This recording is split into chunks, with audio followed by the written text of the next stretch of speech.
Hey guys, welcome to our channel. Today we are going to discuss about the discovery of DNA. So, at first, we want to know about the location of DNA. DNA எங்கே வந்து locate ஆகிருக்கு அப்படிங்கிறத first நம்ம தெரிஞ்சுக்கணும். So cell is the basic unit of life அப்படிங்கிறது எல்லாருக்குமே தெரியும். Inside the செல்லோட சென்டரில் வந்து நியூக்ளியஸ் வந்து ப்ரெசென்ட் ஆகிருக்கும். நியூக்ளியஸ்குள்ளே காயில்டு குரோமாட்டின் வந்து ப்ரெசென்ட் ஆகிருக்கும். குரோமோசோமா வந்து அந்த செல் டிவிஷன் அப்போ கிளியராக வந்து டிவைட் ஆகி வரும் அப்படின்னு பார்த்துருப்போம். அந்த குரோமோசோம் வந்து எதால் மேடப் ஆஃப் ஆகிருக்குன்னா டிஎன்ஏவால் மேடப் ஆஃப் ஆகிருக்கு. தென் டிஎன்ஏவோட டிஸ்கவரி. ஃபஸ்ட்டு யார் டிஎன்ஏ வந்து டிஸ்கவர் பண்ணா அப்படின்னா ஃப்ரைட்ரிச் மெஸ்டர் அப்படிங்கிற சயின்டிஸ்ட் 1869 டிஎன்ஏ வந்து டிஸ்கவர் பண்ணாங்க. எதுலேருந்து அப்படின்னா பஸ்ஸிலேருந்து அவங்க வந்து ஒயிட் பிளட் செல்ஸை வந்து ஐசோலேட் பண்ணாங்க. என்ன மெத்தட்னா லைசஸ் மெத்தடில் வந்து செல்ஸை பிரேக் டவுன் பண்ணி டபிள்யூபிசி செல்ஸ்லேருந்து நியூக்ளியை வந்து எடுத்தாங்க. நம்ம ஆல்ரெடி பார்த்தோம் நியூக்ளியஸ்குள்ளே தான் டிஎன்ஏ வந்து லொக்கேட் ஆகிருக்கு அப்படின்ட்டு. ஸோ இந்த நியூக்ளியை எடுத்து அவங்க அப்போ டிஸ்கவர் பண்ணும்போது அவங்களுக்கு டிஎன்ஏ இதுதான், இது வந்து ஜெனட்டிக் மெட்டீரியல் அப்படிங்கிறதெல்லாம் அவங்களுக்கு தெரியாது. ஸோ இவங்க வந்து அந்த நியூக்ளியஸ்குள்ளே பாஸ்பேட் ரிச் மெட்டீரியல் வந்து இருக்குது அப்படிங்கிறத வந்து இவங்க டிஸ்கவர் பண்ணாங்க. அந்த பாஸ்பேட் ரிச் மெட்டீரியலுக்கு நியூஸ்லின் அப்படிங்கிற நேமை வந்து இவங்க கொடுத்தாங்க. Then Rosalind Franklin is also a scientist.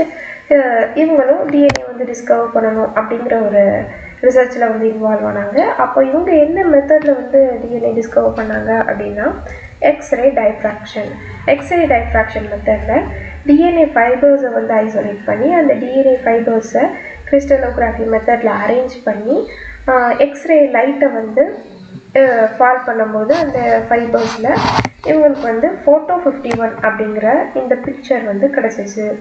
அப்போ இந்த பிக்சரை வச்சு ஃபர்தராக வாட்சன் அண்ட் கிரிக் வந்து டிஎன்ஏ ஸ்ட்ரக்சரை வந்து ப்ரப்போஸ் பண்ண இந்த பிக்சர் வந்து யூஸ்ஃபுல்லாக இருந்துச்சு. எப்படி அப்படின்னா இந்த பிக்சரில் பாஸ்பேட் பேக் போனை வந்து அவங்களால கண்டுபிடிக்க முடிஞ்சிச்சு. இந்த பிக்சரை வச்சு நைட்ரோஜினஸ் பேஸ் பேக் நடுவில் இருக்க ஸ்பேஸு, தென் டிஎன்ஏவோட டயமீட்டர், அப்புறம் இந்த பிக்சரை வச்சு டிஎன்ஏ வந்து ட்விஸ்டடாக தான் இருக்குது அப்படிங்கிறது, இது எல்லாமே வந்து இந்த பிக்சரை வச்சு கண்டுபிடிக்க ஹெல்ப்ஃபுல்லாக இருந்துச்சு.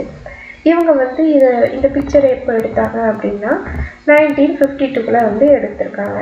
ஆனால் இவங்களால இந்த ஸ்டடீஸை வந்து கண்டினியூ பண்ண முடியலை. she did a crucial work for the DNA discovery, ஸ்ட்ரக்சரை வந்து டிஸ்கவர் பண்ணுறதுக்கு அப்படின்னு சொல்லலாம். இவங்க வந்து 1958 at her 37th age அவங்க வந்து இறந்து போகிறாங்க because of ovarian cancer. So இவங்களால நோபல் ப்ரைஸ் வந்து வாங்க முடியலை. அப்போது இவங்க கூட ஒர்க் பண்ண இவங்களோட கொலீக் மாரைஸ் வில்கிங் என்ன பண்ணாங்கன்னா இந்த கீ டேட்டாவையும் ரோசாலின் ஃப்ராங்க்லின் எடுத்த அந்த பிக்சர் ஃபோட்டோ 51ஐயும் யார்கிட்ட கொண்டு போய் ஷேர் பண்ணுறாங்க அப்படின்னா வாட்சன் அண்ட் கிரிக்கிட்ட வந்து ஷேர் பண்ணுறாங்க. இப்போ வாட்சன் அண்ட் கிரிக்கு இதை பேஸாக வச்சு அவங்க வந்து டிஎன்ஏவோட டபுள் ஹெலிக்ஸ் மாடலை வந்து ப்ரப்போஸ் பண்ணுறாங்க. ஸோ மாரைஸ் வில்கினும் 1962 வந்து நோபல் ப்ரைஸ்க்கு அவார்ட் ஆகிறாரு. தென் வாட்சன் அண்ட் கிரிக் இவங்க ரெண்டு பேரை பற்றி தான் நம்ம புக்ஸில் வந்து படிச்சிருப்போம்.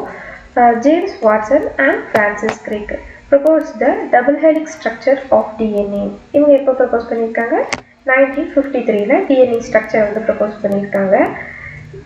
அப்புறம் நோபல் ப்ரைஸ் வந்து 1962 3 பேருக்கு கிடச்சிருக்கு டிஎன்ஏ டிஸ்கவரிக்காக. யாருக்கெல்லாம் தான் வாட்சன், கிரிக் அண்ட் வில்கின்ஸ் 3 பேருக்குமே கிடச்சிருக்கு. Then nitrogenous base pair rule. Nitrogenous base pair ரூலை வந்து சார்லோக் அப்படிங்கிற ஒரு சயின்டிஸ்ட் வந்து டிஸ்கவர் பண்ணாங்க. எப்போ அப்படின்னா 1950s சயின்டிஸ்ட் வந்து என்ன பண்ணாங்க அப்படின்னா இவங்க வந்து நிறைய டிஃப்ரெண்ட் ஆர்கானிசம்ஸில் இருக்கிற டிஎன்ஏ வந்து கலெக்ட் பண்ணி அது எல்லாத்தையும் கெமிக்கலாக ப்ரோக் டவுன் பண்ணி பார்த்து நைட்ரோஜினஸ் பேஸ் பேர்ஸை வந்து ஸ்டடி பண்ணாங்க. அப்போ ஸ்டடி பண்ணதில் அவங்களுக்கு என்ன தெரிஞ்சிச்சு அப்படின்னா அடினைன் ஒரு மாலிக்யூல், தைமைன் ஒரு மாலிக்யூல். அப்போ இந்த அடினைன்கிற மாலிக்யூல் எவ்வளோ பர்சன்டேஜ் இருக்கோ அதே பர்சன்டேஜ் தைமைன் அப்படிங்கிற மாலிக்யூலும் ப்ரெசென்ட் ஆகிருக்கு. அப்புறம் அதே மாதிரி குவானின்ங்கிறது மாலிக்யூல், அந்த மாலிக்யூல் எவ்வளோ பர்சன்டேஜ் இருக்கோ அதே பர்சன்டேஜ் சைட்டோசின் மாலிக்யூலும் இருக்குது அப்படிங்கிறத அவங்க வந்து ஸ்டடி பண்ணி டிஸ்கவர் பண்ணாங்க.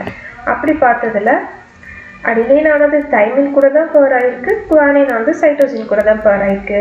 அப்போ purines which pairs with are create bonds with pyridines அப்படிங்கிறத வந்து இவங்க டிஸ்கவர் பண்ணாங்க. அதனால் இந்த ரூலுக்குனே சார்கப் ரூல் அப்படின்னு சொன்னாங்க.